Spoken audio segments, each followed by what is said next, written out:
For Central, we'll be going over next final prediction of this offseason, and it's going to be over the Wake Forest Demon Deacons. And this is a team, of course, that was 8-5 last season. They were a big surprise team. I mean, not many people expected Wake Forest to be as good as they were, but whether or not this team can improve on that and why Wake Forest could make it to a bowl game in 2020 is what we're going over here today. We're also going to be going over your returning production along with a full preview and prediction on every game on Wake Forest schedule heading into the 2020 season. So anyway, with that, let's look at your season trends from last season. Once again, they were 8-5 overall.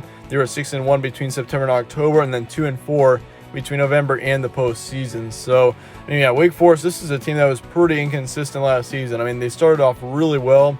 They had a very, very good first couple of months. I mean, this Wake Forest team looked like a potential dark horse contender for that ACC. And, I mean, yeah, they were a big threat for a real long time. They had a couple of really good wins, as you can see by their key wins below. But, I mean, once they hit November, they did get into a couple of really tough games, and they had a couple of blowouts as well, which really did not set a very good tone for the rest of the season for Wake Forest. So this was a team that I think definitely could have been better. I mean, it just came down to the end of the season, and this team kind of dropped off from there. But once again, they were 6-1 between September and October. So this was a team that was good, certainly for a good chunk of the season. They made it to a bowl game fairly early on. So overall for Wake Forest, once again, still a great season compared to how they've been in the past. I mean, once again, looking at your key wins as well. They beat North Carolina 24-18, great win there. They also had a good win at Boston College, 27-24. They also beat off Florida State 22-20, and also had a blowout win against NC State 44-10. So all around, once again, just a great season for Wake Forest. I mean, looking at how they've been in the past, I mean, Wake Forest has just not really had a whole lot of success. So for last season to be able to see them make a ranking, and they were a ranked team for a good chunk of the year as well, and for them to do as well as they did was a huge surprise, and it was a huge success as well for Wake Forest. I mean, this was all around one of the best seasons that they've had in quite a while. Anyway, with that, let's look at returning production for next season. Of course, this returning production is kind of interesting for Wake Forest next season. It was looking pretty good when Jamie Newman was expected to return. I mean, he's easily one of the best quarterbacks in the nation, I think, going into next season.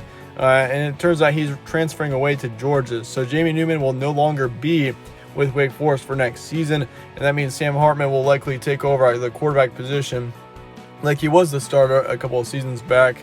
So yeah, Sam Hartman certainly is a quarterback that I think, I mean, he's still got a lot of potential. He's got a lot of great upside as well. But I mean, for Jamie Newman, I mean, that's just going to be a really tough loss. I mean, Jamie Newman was on the rise last season, had a very good, I mean, he was very accurate, has some really good stats as well. So for Jamie Newman to transfer to the SEC, he's going to be a real threat. And I think Jamie Newman next season could be a potential top 2, top 3 quarterback for the SEC next season. He's looking very good, and that's going to be a huge loss, I think, for Wake Forest going into next season. I do think, though, Sam Hartman, I mean, he's not as good as Jamie Newman, but I think he is definitely a quarterback that still has a ton of upside and a ton of potential. So watch out for him for sure. But in the end, I think Sam Hartman, yeah, he'll do a good job. I think this team will be just fine with him under center. I don't expect their quarterback situation to be all that big of a problem heading into the 2020 season. They do lose their top running back in Cade Carney, though. That's going to be a really tough loss. I mean, he put up some great stats last season. One of the best running backs in the ACC was what he was last season. And they do return their second running back in Kenneth Walker III. So he's likely going to be your top running back next season. But then again, I mean, once again, losing your top one in Cade Carney is going to be a tough loss there. I mean, otherwise, I mean, if as far as the receiving core goes, you do return your top wide receiver in Sage Surratt, which he was a great wide receiver last season. Also put up some really good stats, and yeah, he was very efficient as well. Great wide receiver there.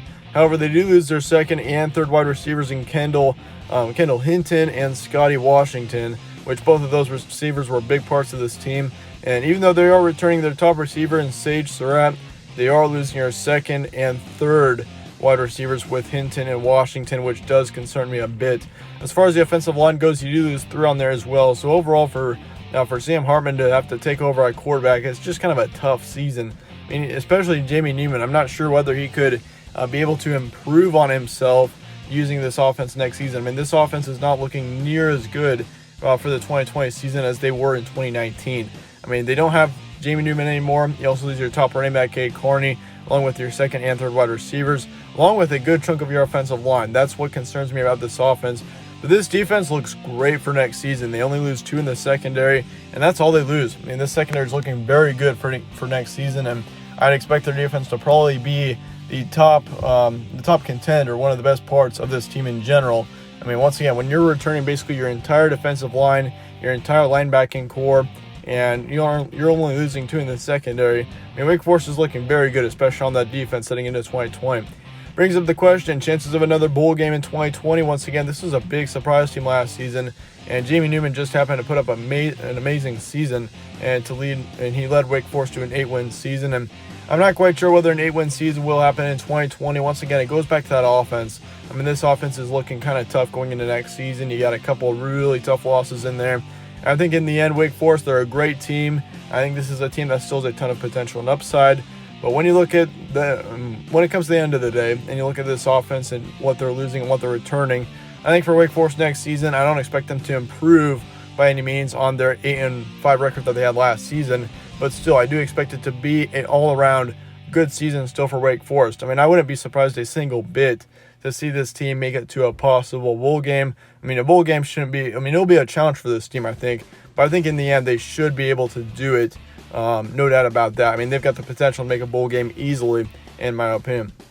As far as your schedule, looks like you start off the season at Old Dominion. Kind of an interesting game there to start off the season. And then you got Appalachian State, of course, on September 11th. That's going to be a home game, kind of a tough one there. And then you've got Villanova, and then you got Notre Dame as well. So you can't forget about that, of course. And, I mean, yeah, you got several. I mean, yeah, Notre Dame, of course, they're not really playing a whole lot of teams right now because of all the cancellations. So, I mean, yeah, you can't forget about that as well. But, I mean, in the end, yeah, still looking like a good season, I think, for Wake Forest. I mean, your September really sets up for a decent season, especially with 3 easier opponents there with Old Dominion, Appalachian State, and Villanova. But as far as your October looks, you got Duke, of course, on the road to start it off. Then you got Miami, followed by Florida State and NC State. And then in your November, you got Syracuse, Louisville, Clemson, and Boston College. Anyway, for your September, here's what I'm looking at. I think that you'll beat Old Dominion pretty easily. I mean, it is on the road, so you can't forget about that, but I still think it'll be a win. You also are going to get a win against Appalachian State. That one's going to be close, but I think Appalachian State, in the end, you'll probably get a win against. But I think Villanova, you get an easy win against them as well. So you get wins against your first 3 opponents. However, I think you take a loss against Notre Dame. I think that game, I mean, it is in a neutral location, so that could help. But Notre Dame next season, I think, could be a pretty good contender. I think Notre Dame still, I mean, they're losing a lot of talent, no doubt. I mean, they've got one of the worst returning productions in all of the FBS. But I think next season, I mean, they're still looking very good. And they've got Ian Book at quarterback. He's probably the biggest bright spot of that team. But still, I think Notre Dame is a possible 8-win team next season, and they end up getting the win over Wake Forest. But that one's going to be a close one for sure. So you go into your October with a 3-1 overall record. Here's what I'm expecting out of your October. I think you get a win against Duke, and of course Duke next season. I mean, they could be better. I don't really expect them to be all that big of a contender, but I do expect Wake Forest to get the win there. However, that's going to be your only win of your October. I do think you drop your next 3 games against Miami, Florida State, and NC State.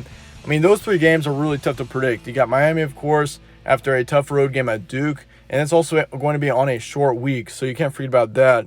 But Miami next season in general, I think, should be a very improved team in comparison to their 2019 team. So I got Miami winning that one.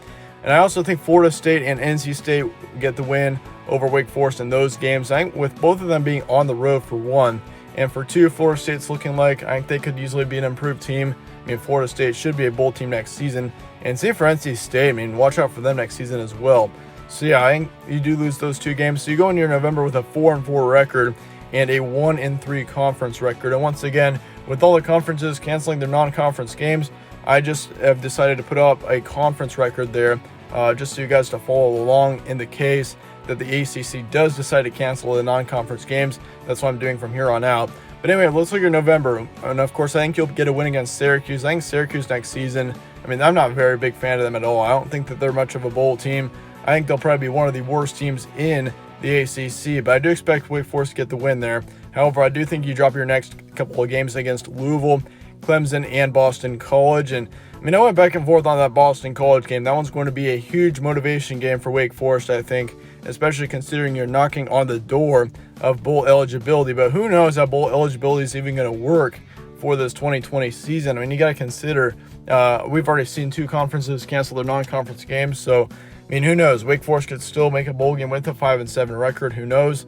But in the end, I do expect you to take a loss to Louisville and Clemson as well, and Boston College to finish off the season. So that brings up your record prediction to be 5-7, and they're going to finish off 2-6 in the conference as well. So, I mean, in the end, still, it's going to be a good season, I think, for Wake Forest. 5-7 is definitely a letdown in comparison to 2019, but still, I mean, considering all the talent that you're losing, and considering Sam Hartman's going to need to completely recontrol this team, I mean, that's not going to be a very good setup, I don't think, for a good season for Wake Forest. So once again, though, in the end, 5-7 is going to be record prediction, 2-6 in the conference. Let me know your thoughts in the comments below on Wake Forest. Let me know if you disagree with anything here. I'd like to hear your thoughts on that. But in the end, thanks again for watching. Be sure to stay tuned for more from All Sports Central, and I'll see you all later.